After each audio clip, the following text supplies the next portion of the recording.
Assalamualaikum warahmatullahi wabarakatuh. Sebelum kita memulai pembelajaran pada hari ini, marilah kita niat belajar seperti biasanya. Bismillahirrahmanirrahim. Nawaitu ta'lima wa ta'alluma wal ifada wal istifada wat tamassuk ala kitabillahi wa sunnati rasulillahi. Wa sallallahu ala sayyidina Muhammad wa ala alihi wa sahbihi wa sallam.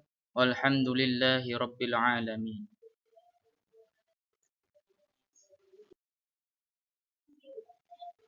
Anak-anakku sekalian, pada pembelajaran kali ini kita membahas tentang taklid. Setelah minggu lalu kita membahas tentang ijtihad dan syarat-syaratnya, seperti yang kita ketahui bersama bahwa Imam Hanafi, Imam Malik, Imam Syafi'i dan Imam Ahmad bin Hambal yang menghafal ribuan hadis, mengetahui tafsir Al-Quran, mengetahui bahasa Arab, mengetahui ijma' ulama, mengetahui fikih dan usul fikih dan sebagainya. Orang-orang yang memiliki kemampuan ini wajib hukumnya berijtihad. Lah, bagaimana dengan orang-orang yang tidak memiliki kapasitas keilmuan seperti Imam Mujtahid tadi? Maka jawabannya adalah dengan cara bertaklid.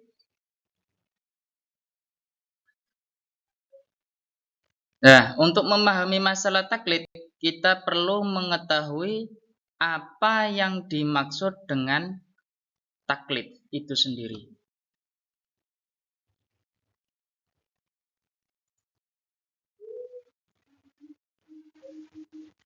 Taklid menurut bahasa adalah berasal dari kata qallada yang berarti menggantungkan, mengulangi, meniru atau mengikuti. Sedangkan menurut istilah,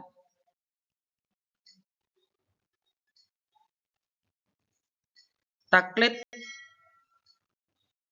adalah mengikuti pendapat orang lain tanpa mengetahui dalil yang digunakan atas kebenaran pendapat tersebut, atau mengikuti pendapat orang lain yang diyakini kebenarannya sesuai dengan Al-Quran dan hadis.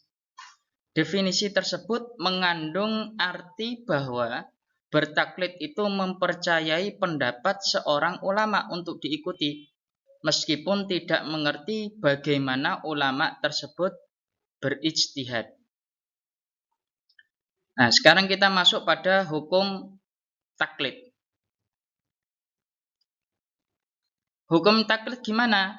Orang yang tidak memiliki keahlian untuk melakukan ijtihad secara mutlak, meskipun dia memiliki sebagian ilmu yang diperlukan dalam ijtihad, wajib hukumnya bertaklid kepada pendapat para mujtahid dan mengikuti fatwa mereka. Misalnya orang awam cukup bertaklid pada kiai dan ustadz, mengikuti perkataan seorang kiai atau ustadz.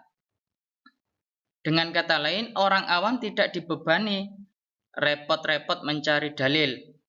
Orang awam beragama di level terendah dengan cukup mengikuti apa kata kiai ataupun ustadz. Bayangkan, kalau orang awam itu tukang becak, penjual di pasar, seorang petani, mereka disuruh mencari dalil dengan membolak-balikkan Al-Quran dan As-Sunnah. Tentu saja mereka akan kesulitan dan berat menerima perintah ijtihad. Selain itu, hasil ijtihadnya tidak dapat dipertanggungjawabkan karena mereka misalnya tidak tahu bahasa Arab, tidak tahu tafsir Al-Quran, dan tidak faham hadis Nabi Shallallahu Alaihi Wasallam. Dalil taklid. Nah, dalil taklid sebagaimana dijelaskan oleh Allah dalam surat An-Nahl ayat 43, Fas'alu ahla dzikri in kuntum la ta'lamun. Maka bertanyalah kepada orang-orang yang mempunyai pengetahuan jika kamu tidak mengetahui. Jadi Allah Subhanahu wa taala memerintahkan bertanya bagi orang yang tidak mempunyai pengetahuan. Hal ini berarti taklid kepada orang yang mempunyai pengetahuan. Lah ayat ini berlaku umum bagi siapa saja dan berlaku umum dalam menanyakan segala sesuatu yang tidak diketahui. Karena ada ijma' yang menyatakan bahwa orang-orang awam pada zaman sahabat, tabi'in, dan setiap kemunculan orang-orang yang berseberangan senantiasa meminta fatwa kepada para mujtahid dan mengikuti mereka dalam memahami hukum-hukum syara. Jadi orang-orang awam ketika dulu di zamannya sahabat, mereka bertanya kepada ahlinya, yaitu para sahabat yang mujtahidin. Lanjut, pembagian taklid. Taklid terbagi menjadi dua, ada taklid tercela dan ada taklid terpuji. Apa itu taklid tercela atau taklid buta?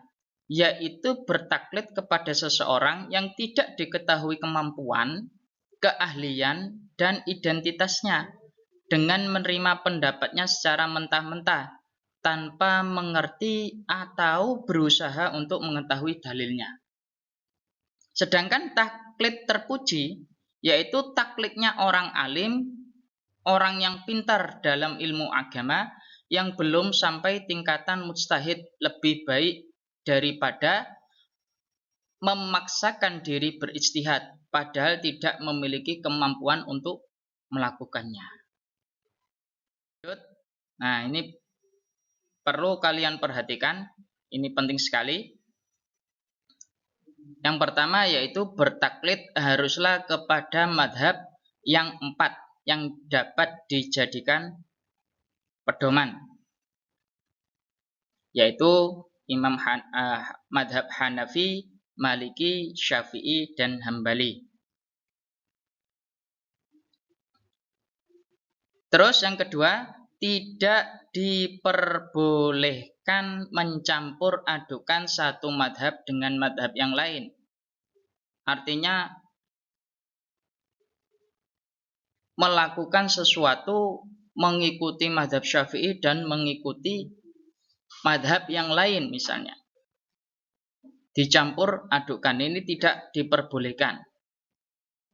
Misalnya berwudu. Menurut tuntutan madhab Syafi'i, namun dalam batalnya wudu mengikuti madhab Maliki. Hal seperti ini tidak sah dan tidak diperbolehkan.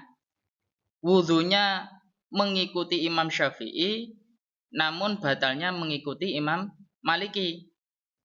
Nah, ini tidak boleh. Dalam masalah ini bukanlah suatu keharusan bagi seseorang untuk tetap hanya mengikuti pendapat madhab tertentu saja. Ia boleh pindah ke madhab yang lain jika memang ada alasan yang kuat. Seperti halnya ketika berada di suatu daerah, seseorang tidak sanggup mengamalkan fatwa madhab Syafi'i, maka ia boleh pindah ke madhab lain karena darurat. Contohnya yaitu ketika tawaf misalnya. Kalau mengikuti madhab Imam Syafi'i, maka orang-orang pasti akan kesulitan, terutama orang-orang Indonesia ketika tawaf. Pasti bersentuhan dengan orang lain, terutama yang bukan mahram. Pasti akan batal nantinya kalau bersentuhan. Nah, karena ini darurat, maka diperbolehkan niat taklid kepada imam yang bersentuhan dengan orang lain atau yang bukan mahram, tidak membatalkan wudu. Misalnya Imam Malik misalnya. Nah, itu diperbolehkan karena keadaannya adalah darurat. Nah, sekian pembelajaran kali ini. Semoga bermanfaat dan semoga wabah virus corona diangkat oleh Allah Subhanahu wa taala sehingga kita bisa belajar bersama-sama lagi di sekolah. Sekian dari saya. Assalamualaikum warahmatullahi wabarakatuh.